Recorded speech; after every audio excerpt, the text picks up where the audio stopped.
నమస్తే అండి. నేను సుమయ్య రెడ్డి.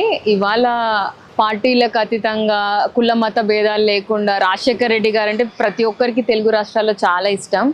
సో ఆయన బర్త్డే అందరూ సెలబ్రేట్ చేసుకుంటారు. ఎందుకంటే నాకు ఆయనను చూడలేదు, లేకపోతే ఆయనతో ఏది లేదు. It's not at all anything. ఆయన ఒక డాక్టర్ కాబట్టి, ఒక పేషెంట్స్ బాధ తెలిసిన వాళ్ళు కాబట్టి ఇవాళ క్యాన్సర్ హాస్పిటల్ దగ్గర ఫుడ్ డొనేట్ చేశాము. I'm feeling so happy.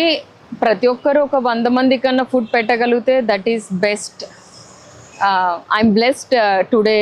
ఇవాళ ఈ స్పెషల్ డే నేను ఇంతమందికి భోజనం పెట్టినందుకు థ్యాంక్ యూ.